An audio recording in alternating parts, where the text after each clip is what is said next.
حضور سیدنا غوث پاک سرکار رحمۃ اللہ علیہ کا فقہی اور اجتہادی موقف کیا تھا، اور آپ ائمہ اربعہ میں سے جن کو پوری امت فالو کرتی ہے، اہل سنت کہلانے والے جتنے لوگ ہیں، وہ ان 4 اماموں کو، امام اعظم ابو حنیفہ، حضرت امام محمد بن ادریس شافعی، حضرت امام مالک بن انس اور امام احمد بن حنبل رحمہ اللہ تعالی، ان اکابر علماء مجتہدین کو جنہوں نے اجتہادی مسائل بیان کر کے باقاعدہ ان کی فقہ مدون ہوئی اور پوری امت میں پھیلی اور اسٹیبلش ہوئی، مدون ہو کے ان کی فقہ پھیلی ہے، ان 4 اماموں کو پوری امت فالو کرتی ہے، اہل سنت و جماعت کہلانے والے۔ حضور سیدنا غوث پاک سرکار رحمۃ اللہ علیہ غیر مقلد نہیں تھے۔ آج یہ جو اپنے آپ کو سلفی نامنے سلفی کہتے ہیں، ان کی ایک بہت بڑی تعداد ہے کہ جو غیر مقلدیت کا دعویٰ کرتے ہیں، اور ائمہ اربعہ میں سے کسی کی تقلید کرنے کو شرک تک کہنے سے بھی باز نہیں آتے۔ کتاب میں لکھی پڑھی آپ دیکھیں، کتابوں میں ان کے لکھا ہوا ہے، ائمہ اربعہ میں سے کسی امام کا، کوئی شافعی ہو، مالکی ہو، حنفی ہو یا حنبلی ہو، اس کو شرک فی رسالت کا مرتکب قرار دیتے ہیں۔ اور حضرت سیدنا غوث پاک سرکار رحمۃ اللہ علیہ تقلید کے حوالے سے اور مقلدین کے حوالے سے آپ کا موقف کیا؟ پہلے تو آپ کا اپنا ذاتی جو اجتہادی اور فقہی مذہب ہے اس کے حوالے سے میں بیان کر دیتا ہوں کہ آپ کا مذہب موقف کیا تھا۔ یہ مبشر حسین لاہوری ہیں غیر مقلدین کے، انہوں نے اسی کتاب کے ترجمہ کرتے وقت شیخ سیدنا عبد القادر جیلانی رحمۃ اللہ علیہ کا فقہی مذہب بیان کیا ہے، اسی کتاب کے صفحہ 26 پر۔ یہ ترجمہ ہے، نعمانی کتب خانے سے شائع ہوا ہے، صفحہ نمبر 26 پر لکھتے ہیں کہ آپ کے بارے میں اہل علم نے متفقہ طور پر یہ رائے ظاہر کی ہے کہ آپ فقہی مسائل میں حنبلی المسلک تھے۔ کیا تھے؟ حنبلی المسلک، جیسا کہ حافظ ذہبی نے سیر اعلام النبلاء میں، حافظ ذہبی نے سیر اعلام النبلاء میں اس کا حوالہ بھی پیش کرتا ہوں، یہ میرے پاس کتاب ہے، دارالحدیث القاہرہ سے چھپی ہے، اس کتاب کی جلد نمبر 15 صفحہ نمبر 179 یہ دیکھیں، شیخ عبد القادر جیلانی کا ترجمہ لکھا الحنبلی، کہ حضور سیدنا شیخ عبد القادر جیلانی رحمۃ اللہ فقہ میں کس امام کے پیروکار تھے؟ امام احمد بن حنبل رحمۃ اللہ تعالی علیہ کے۔ اسی کتاب کے اسی صفحے کے آگے لکھتے ہیں کہ وہ فقہی مسائل میں امام احمد بن حنبل کے پیرو تھے۔ کن کے پیروکار تھے؟ امام احمد بن حنبل رحمۃ اللہ کے۔ تو ظاہر ہے کہ حضور سیدنا غوث پاک سرکار رحمۃ اللہ عقائد میں اہل سنت ہے، اور فقہی اجتہادی مسائل میں اہل سنت کے جو 4 فقہی مذاہب ہیں اہل سنت کے، یہ اہل سنت سے باہر نہیں ہے، شافعی ہو، مالکی ہو، حنفی ہو یا حنبلی ہو، یہ چاروں کے چاروں فقہ کو ماننے والے اہل سنت و جماعت ہیں، ان میں سے کوئی اہل سنت سے باہر نہیں ہے۔ ہاں عقیدے کا فرق نہ آ جائے، عقائد اگر ایک ہیں اہل سنت والے تو یہ چاروں کیا ہے؟ اہل سنت ہے۔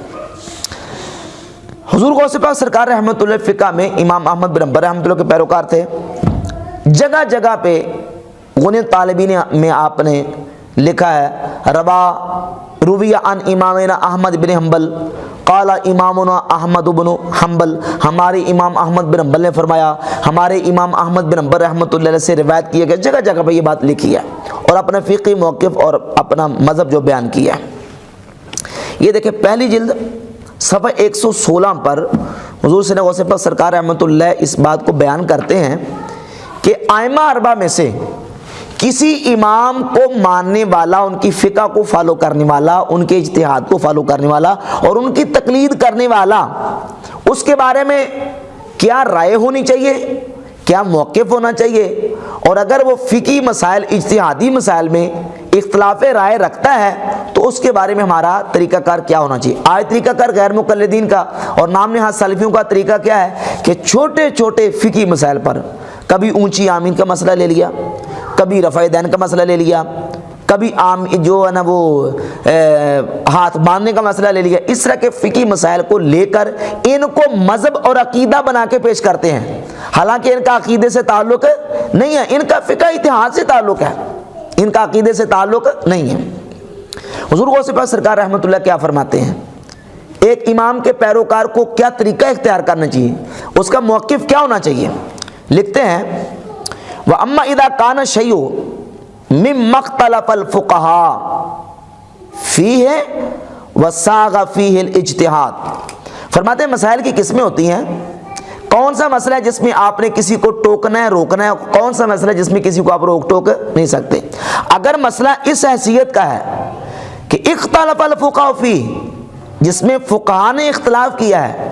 وساغ فیہ الاجتہاد، اور اس میں اجتہاد کو دخل ہے،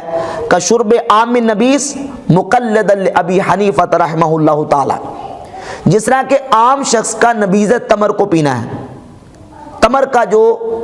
شربت ہے اس کو پینا۔ امام ابو حنیفہ رحمۃ اللہ علیہ نبیذ تمر یعنی جو کھجور کا شربت ہے اس کو جائز سمجھتے ہیں، باقی ائمہ امام شافعی رحمۃ اللہ علیہ اور امام احمد بن حنبل رحمۃ اللہ علیہ نبیذ تمر کو جائز نہیں سمجھتے۔ تو حضور غوث پاک سرکار فرماتے ہیں کہ اگر کوئی عامی شخص نبیذ تمر کو پیتا ہے مقلدا لابی حنیفہ رحمہ اللہ تعالی، امام ابو حنیفہ رحمۃ اللہ کا مقلد بن کر، وتزوج امرأۃ بلا ولی علی ما عرف من مذہبہ، یا کوئی حنفی عورت ولی کی اجازت کے بغیر نکاح کر لیتی ہے اس دلیل کی بنیاد پر جو قرآن کریم میں ہے حتی تنکح زوجا غیرہ، اس بنیاد پر فرماتے ہیں ولی کی اجازت کے بغیر نکاح کر لیتی ہے، تو لم یکن لأحد ممن ہوا علی مذہب الامام احمد والشافعی رحمہم اللہ الانکار علیہ، کسی شافعی کو، کسی حنبلی کو یہ جائز نہیں ہے کہ وہ اس کا انکار کرے اور اس کا رد کرے اور اس کی تردید کرے، اس کو روکنے ٹوکنے کی اجازت نہیں ہے۔ کیوں؟ کیونکہ وہ امام ابو حنیفہ رحمۃ اللہ کا مقلد بن کر اپنے امام کے موقف پر عمل کر رہا ہے۔ یہ ہے امام حضرت سیدنا غوث پاک سرکار رحمۃ اللہ کا فقہ اور اجتہاد کے بارے میں نقطہ نظر اور ان کا اعتقاد اور ان کا نظریہ، کہ جو کسی امام کا کسی بھی جو حوالے سے فقہ میں مقلد ہے، پیروکار ہے، تو وہ اپنے امام کی تقلید کرے گا اور اس مسئلے پر عمل کرے گا۔ کسی شافعی کو حنفی پر اور کسی حنفی کو کسی شافعی پر انکار اور اعتراض کرنے کی اجازت نہیں ہے۔ تو حضور غوث پاک سرکار رحمۃ اللہ علیہ فقہ میں کن کے مقلد تھے؟ امام احمد بن حنبل رحمۃ اللہ کے، اور خود لکھتے ہیں کہ کسی حنبلی کو اعتراض کی اجازت ہی نہیں ہے کہ وہ کسی جو حنفی پر اعتراض کرے کہ حنفی عمل کیوں کرتا ہے۔ کیوں؟ کیونکہ وہ اپنے امام کے مذہب پر صحیح ہے اور حنبلی اپنے امام کے مذہب پر، اپنے موقف پر صحیح ہے۔ اور ایک یہ بھی پروپیگنڈا کیا جاتا ہے کہ لیں دیکھیں جی، انہوں نے شیخ عبد القادر جیلانی رحمۃ اللہ علیہ نے غنیۃ طالبین میں حنفیوں کے خلاف لکھا ہے۔ حالانکہ میں شروع میں یہ ابتداً یہ بات عرض کر چکا ہوں کہ حضور سیدنا غوث پاک سرکار رحمۃ اللہ کی کتاب غنیۃ طالبین میں معاندین و متعصبین نے الحاقات کیے ہیں، اور ایک وہ عبارت بھی الحاقی میرے پاس یہ جو قدیمی کا نسخہ ہے اور دیگر جو بیروت کے کئی نسخے ہیں جس میں جو حنفیوں کے خلاف وہ جو عبارت ہے جس میں ایک گمراہ فرقہ لکھا ہے غسانیہ، اس کی جگہ پہ کئی متعصبین نے غسانیہ کا لفظ کاٹ کے وہاں حنفیہ کا لفظ لکھ دیا۔ حنفیوں کے مخالفین نے، حنفیوں کے متعصبین نے غسانیہ کا لفظ کاٹ کے وہاں کیا لکھ دیا؟ حنفیہ کا، تاکہ یہ عبارت حنفیوں کے خلاف بن جائے۔ حالانکہ حضور غوث پاک سرکار رحمۃ اللہ علیہ نہ امام ابو حنیفہ کے بارے میں اور نہ ہی حنفیوں کے بارے میں کوئی کسی قسم کا کوئی ایسا جملہ نہیں لکھا، بلکہ اس جملے کے الحاقی ہونے پر ایک تو یہ ہے نا کہ نسخوں میں بہت سارے ایسے نسخے جس میں حنفیہ کا لفظ ہی نہیں ہے، جس طرح کہ میرے پاس یہ نسخہ ہے اور دیگر کئی بیروت کے اور نسخے ہیں اس میں حنفیہ کا لفظ موجود نہیں ہے۔ دوسری دلیل اس میں یہ ہے کہ حضور غوث پاک سرکار رحمۃ اللہ تعالی علیہ امام اعظم ابو حنیفہ رحمۃ اللہ تعالی علیہ کا کس طریقے سے اور کس انداز سے ادب و احترام کرتے تھے اور ان کا ذکر کرتے تھے، یہ سمجھیں کہ جان وہابیہ کے لیے ایک موت کی حیثیت رکھتی ہے۔ یہ عبارت جو میں بھی آپ کے سامنے پیش کرنے لگا ہوں، بیروت کے کئی نسخے، دارالخیر کا نسخہ اٹھا لیں اور دیگر کئی ایسے نسخے ہیں جن میں یہ لفظ اور جملہ موجود ہے۔ جلد 2 صفحہ 85، القسم الثالث مجالس فی مواعظ القرآن والالفاظ النبویہ، اور فصل کا نام ہے فصل واختلف فی قدر التکبیر فی حاضر الایام، ایام تشریق میں کتنی تکبیریں کہی جائیں اس میں اختلاف ہے، اور اس اختلاف کو بیان کرتے ہوئے حضور صلی اللہ علیہ وسلم سرکار فرماتے ہیں وقان عبداللہ بن مسعود رضی اللہ عنہ یکبر من صلاۃ الغداۃ یوم عرفۃ الی صلاۃ العصر من یوم النحر وہو مذہب الامام الاعظم ابی حنیفہ النعمان رحمہ اللہ تعالی۔ امام اعظم کا ذکر کس انداز سے کیا؟ وَهُوَ مَذْهَبِ الْإِمَامِ الْأَعْظَمِ، ابی حنیفہ النعمان رحمہ اللہ تعالی، جب امام احمد بن حنبل کا ذکر کیا تو وہاں یہ جملہ لکھا ہے، وہاں لکھتے ہیں کہ وہو مذہب امامنا احمد بن حنبل، وہو مذہب امامنا احمد بن حنبل، یہ ہمارے امام احمد بن حنبل کا مذہب ہے۔ اور جب امام ابو حنیفہ کا نام آیا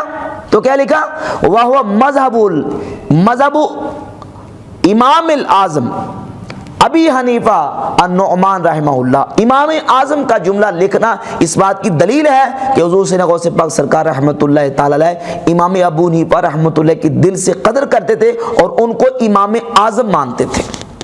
امام اعظم مانتے تھے۔ تو بحمدہ تعالیٰ یہ دلائل اور یہ حقائق بالکل اس بات کا بین اور واضح ثبوت ہے کہ حضور سیدنا غوث پاک سرکار رحمۃ اللہ کی ذات گرامی قدر احناف کا دل و جان سے ادب و احترام کرتے تھے۔